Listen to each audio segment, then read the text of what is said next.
What is going on, guys? It is Nixter28 here, and I am here to recap the wild card weekend of the NFL playoffs, starting with the Colts and the Texans, which I correctly picked the winner. The Colts ended up winning 21-7, and my original pick was actually pretty close. I had originally picked Colts 14-10, so not too bad there. Jumping into the stats, let's start with the Texans. Deshaun Watson was 29 for 49 for 235 yards, a touchdown and an interception. And rushing wise, Watson had 8 carries and 76 yards. Lamar Miller and Alfred Blue had not that many rushing yards. Miller had 5 carries for 18 yards, and Alfred Blue only 2 for 8 yards. Receiving, Keane Conte led the way with 11 catches and 110 yards and a touchdown on 14 targets. Lamar Miller, 8 catches for 63 yards on 10 targets. And then DeAndre Hopkins had 5 catches for 37 yards on 10 targets.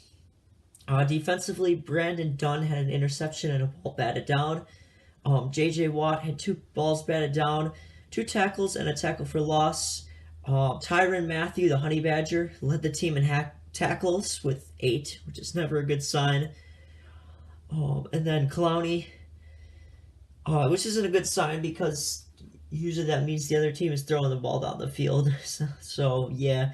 Jadeveon Clowney, 2 tackles and 3 assists. As for the Colts, Andrew Luck was 19 of 32 for 222 yards, 2 touchdowns and an interception. Rushing, Marlon Mack had 24 carries, 148 yards, and a touchdown, averaging 6.2 yards a carry. This is a playoff franchise record for the Colts. Receiving, T.Y. Hilton led the way, being targeted 10 times. He had 5 receptions and 85 yards. Chester Rogers, 4 catches for 46 yards on 5 targets. And then Eric Ebron had a touchdown on 3 catches and 26 yards, being targeted 6 times. Interceptions, Kenny Moore had an interception, a sack, and a TFL, and 2 balls batted down, along with 5 tackles and 8 assists. Darius Leonard, young rookie for the Texans, had 5 tackles, 8 assists, and a ball batted down. Clayton Geathers, 4 tackles, or 5 tackles, 4 assists, and a ball batted down. So overall, in this game, Andrew Luck played very well. They were marching down the field in the first quarter, and I believe they had several touchdowns in the first quarter. And yeah, at one point it was 21-0 at one point, and the Texans finally did score, but for most of the game, the Colts would march the ball down the field, and the Texans DBs, Jonathan Joseph and Kareem Jackson, had a hard time stopping the Colts receivers. And also Indy did a great job running the ball. Marlon Mack was averaging 6.2 yards a carry, which was huge. T.Y. Hilton had a big game, with 85 yards on 5 catches. And Eric Ebron had a touchdown, continuing his consistent play and not dropping passes. I mean, he did a good job there, catching three of his 6 targets. As for the Texans, Watson played okay. He had to throw the ball a lot because they weren't running the ball. And overall, one of my keys to the game that I said did actually come true. I said if the Colts can neutralize DeAndre Hopkins, they would win this game, and they did just that. I mean, Hopkins did have catches. He didn't have a lot of yards. So I would say they did a fairly good job overall. Props to the Colts for winning this wildcard game, and they will move on to face the Kansas City Chiefs in the divisional round. Alright. The second matchup here was the Seahawks and the Dallas Cowboys. The final score being Cowboys 24 and the Seahawks 22. Sadly, I didn't get this one right. Since my original pick, I had the Seahawks winning 34-27. I was off there. My score prediction was more off for the Seahawks score than for the Cowboys. I was only 3 points off for the Cowboys score, so that wasn't too bad. But overall, this one was the one I was the most off on. In general, I didn't expect the Cowboys to. I didn't think the Cowboys were gonna win. So yeah, and that's pretty much what happened. Um, let's start with the Seahawks. Russell Wilson, 18 completions on 27 attempts, 233 yards, and a touchdown. Running the ball, they had a hard time. Rashard Penny, 4 carries for 29 yards. He did average 7.3 a carry, so I don't know why he wasn't in the game more. Maybe he got hurt. I didn't actually really watch this game or the entire game. I was watching something else. I think I was watching the Bucs game or something. Chris Carson had 13 carries for 20 yards, only averaged a yard, 1.5 yards. So Carson really struggled. I was surprised there. Tyler Lockett led the way in receiving, 4 catches, 120 yards, and on 7 targets. Ed Dixon, the tight end, had 4 catches for 42 yards on 5 targets. Doug Baldwin, 3 catches, 32 yards on 6 targets. I feel like he could have been more involved. Running back J.D. McKissick, 2 catches, 13 yards, and a touchdown for him. He had the only Seahawks receiving touchdown, I believe. Yeah, he had the only touchdown thrown by Russell Wilson. Interceptions. KJ Wright had a pick. He had 7 tackles, an assist, and a TFL. Bradley McDonald led the way with 9 tackles and an assist. Shaquille Griffin had 4 tackles and 2 balls batted down. As for the defense, as for the Cowboys, Dak Prescott played pretty well. He had 22 completions on 33 attempts, 226 yards, a touchdown, and an interception. He also rushed for 29 yards on 6 attempts, and he had a rushing touchdown too. So we had 1 rushing and 1 passing touchdown, which I believe the Cowboys quarterback has never done that in a postseason game. Running the ball, Zeke had a big day. 26 carries, 137 yards, a touchdown, and he averaged 5.3 a carry. Receiving, the big trade acquisition for the Cowboys, Amari Cooper, 7 catches, 106 yards on 9 targets. That's really good. Zeke also chipped in the receiving game with 4 catches, 32 yards on 5 targets. Not Michael Beasley. He's a basketball player. I meant Cole Beasley had 3 catches for 28 yards on 3 targets, so he caught all of his targets. Michael Gallup, 2 catches, 18 yards, and a touchdown on 6 targets. Defensively, Leighton Vander Esch led the way with 6 tackles and 4 assists. Some guy I can't pronounce, Shidobi Awazi. He had 5 tackles and assist, and then DeMarcus Lawrence had 3 tackles, 3 assists, and 2 TFLs. And as far as injuries in this game, there was a scary injury suffered by Allen Hurns, which they didn't show on the broadcast, but I had heard after the fact that it had happened. My dad actually told me that a guy was injured, and then I found out it was Allen Hurns that suffered the injury. And another injury, this one wasn't scary, but this one ultimately hurt the Seahawks. Sebastian Janikowski pulled a hamstring when he attempted a 53-yarder. That looked like a really painful injury. I felt bad for Janikowski. So then Michael Dixon had to come in and do the punting. And he also tried to do an onside kick, but he tried poorly and he couldn't do it. So the Seahawks had lost Janikowski before halftime, which was unfortunate. And this ultimately cost them because they were forced to go for it on 4th downs. They were forced to go for 2 when they scored their last touchdown, which they did make. And then Michael Dixon had to do an onside kick, and that went really poorly. So ultimately, I believe this game came down to the kicking game, which Seattle didn't have, and the Cowboys did have a kicker. And the Cowboys just overall outrushed the Seahawks. I think that was the other reason why they won. So good for Dallas. They finally won a playoff game for the first time in a while, and they will face the Rams in the LA Coliseum in the divisional round. The third matchup was between the Los Angeles Chargers and the Baltimore Ravens. The final score being 23-17 in favor of the Chargers, and I actually predicted dead on the correct score for the Chargers with 23. The Ravens, I was close. I said 21 and they had 17, so not bad there. And the Ravens scored 2 touchdowns in garbage time, and their other 3 points was on a blocked field goal. So I mean, I wasn't happy about that, but yeah, yet I am at the same time, because the Ravens point total was closer to what I predicted, but I wasn't happy because I wanted the Chargers to win more convincingly, but they did not. So yeah, let's talk about this one.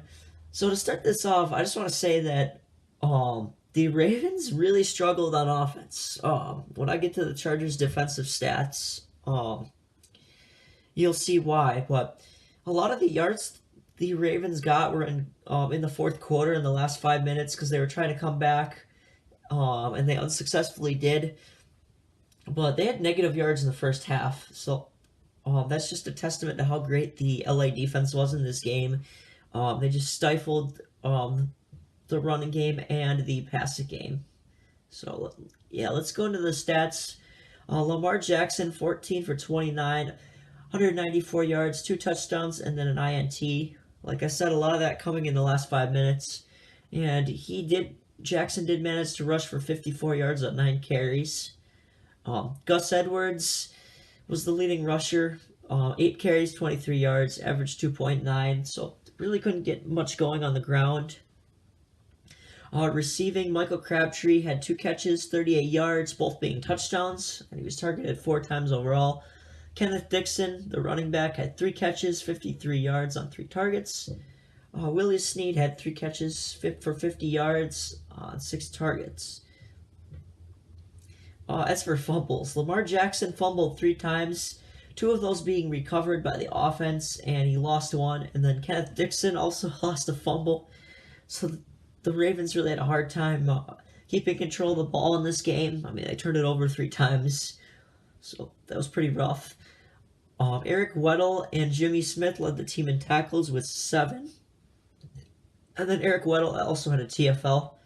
Patrick Owasor had 6 tackles and 1 assist and 2 TFLs and a sack. He played really well. And then CJ Mosley had 6 tackles and 6 assists. Let's get into the Chargers stats. And starting with Phillip Rivers, he was 23 of 32 with 160 yards. Melvin Gordon had 17 carries for 40 yards and a touchdown, 2.4 average. Receiving, Mike Williams, 2 catches, 42 yards on 5 targets. Keenan Allen, 4 catches, 37 yards on 6 targets. Antonio Gates caught 4 passes for 35 yards on 4 targets. As far as defense, overall, the LA Charger defense had 7 sacks and 8 tackles for loss. That was insane compared to only 1 sack for the Ravens, and I'm not sure how many TFLs, but they only had 1 sack, and the Chargers had 7. So that was insane. They were getting after Lamar Jackson all game, and they were getting after the running game too. Melvin Ingram probably should definitely get a game ball. He had a forced fumble that he recovered. He had 6 tackles and assists, 2 sacks, and 2 TFLs, so he was huge. Joey Bosa showed out with 2 tackles, a sack, and a TFL. Adrian Phillips picked off Lamar Jackson, had 3 balls batted down, and he had 3 tackles and 3 assists. Desmond King had 2 tackles, 1 assist, a sack, a 72-yard kickoff return, which was massive, and then a 33-yard punt return. And then Unche Nwosu had 2 tackles and a sack. Justin Jones, 2 tackles and 2 assists, a sack, a TFL. Isaac Rochelle, tackle, assist, sack, and a TFL. Derwin James, 5 tackles and a TFL as well. Um, and then as far as special teams, uh, Bagley, the Chargers kicker, nailed 5 field goals and a 53-yard long, which is a Chargers single game field goal record. It's a playoff record for the Chargers. He did have 1 blocked, which led to a Ravens field goal. So there was that. And then also there was an interesting exchange of plays on the goal line for the Chargers. Derek Watt caught a pass that looked like it could have been a touchdown, but it ended up being ruled 1 yard short, so it was only a 1-yard pass. And then Melvin Gordon tried to get in the end zone, he couldn't. And then finally he got in on the 3rd try for a 2-yard score. So that was interesting. It took a while to review both those plays. And then as far as the Ravens go, they really struggled against the Chargers pass rush. Couldn't get really anything going on offense. So props to the Chargers defense for stifling the Ravens.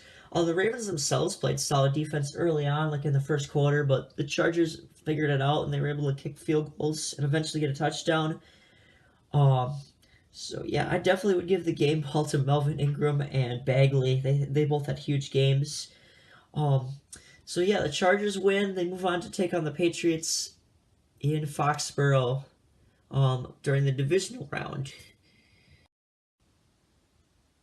Alright, the 4th and final wildcard weekend matchup was between the Philadelphia Eagles and Chicago Bears.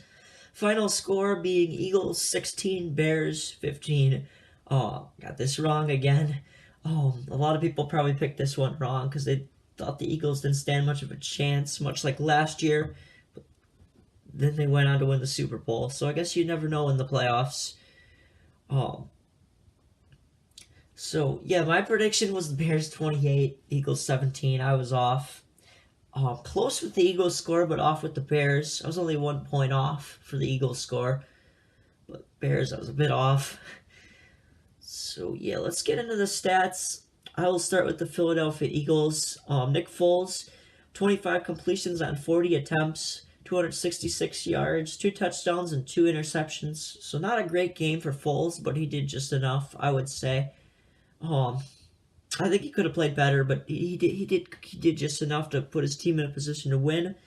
Rushing, the Eagles had trouble. Darren Sproles only rushed for 21 yards on 13 carries, and Wendell Smallwood only had 20 yards on 8 carries. And Josh Adams only had 2 yards on a carry. So I'm not sure why they didn't put Josh Adams. I'm not sure why Josh Adams didn't get more snaps. Kind of surprised. They could have given him more snaps over Smallwood, I think. Alshon Jeffrey led the way in receiving with 6 catches, 82 yards on 9 targets. Tight end Zach Ertz had 52 yards on 5 catches. He was targeted 7 times. Golden Tate, 46 yards on 5 catches and a big touchdown for him late in the game, which ended up being the winning touchdown. Nelson Aguilar, 3 catches, 32 yards. Dallas Goedert, 2 catches, 20 yards.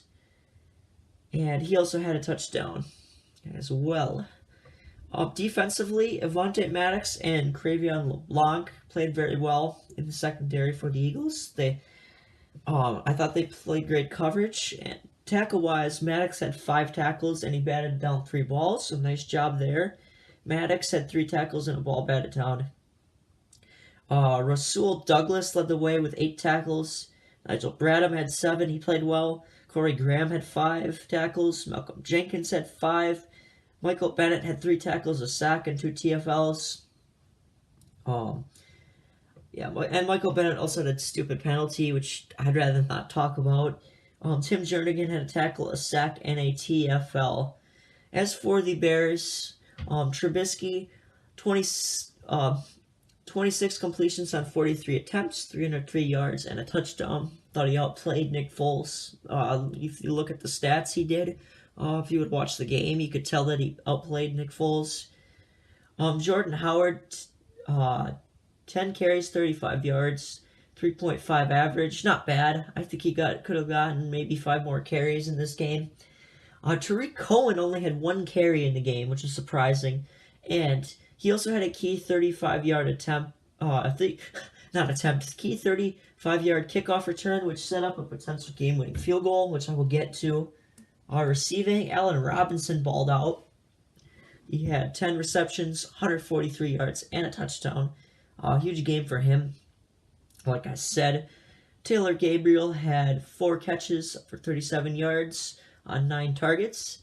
Anthony Miller had 3 catches for 33 yards, and then Tariq Cohen chipped in with 3 catches and for 27 yards. Defensively, Amos and Smith had picks. Amos had 2 balls batted down and 5 tackles and an assist. Smith had a ball batted down, 6 tackles and an assist. Danny Trevathan led the team in tackles with 6, and he had a tackle for loss.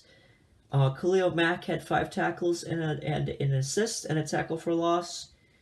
It took him a while, but he finally got pressure on Foles, and he did a good job stopping the run, I thought. Akeem Hicks played well. He had 3 tackles, an assist, and a TFL. Eddie Goldman, 2 tackles and 2 assists apiece for him. And some of the biggest plays in this game were that the Eagles gambled and went for it on 4th and goal, and Nick Foles completed an excellent pass to Golden Tate in the end zone. It's a nice play. It was a nice play call by Doug Peterson. And then on the ensuing kickoff, Tariq Cohen had the 35-yard kickoff return, and then Allen Robinson had an awesome catch. Great pass by Trubisky to set up a potential game-winning field goal. So Cody Parkey set up to kick the game-winning field goal for the Bears. It was a 43-yarder. He was iced as soon as he was ready to kick. He was iced by Doug Peterson, and he had to try it again. And what happened was the kick hit the left crossbar, left upright,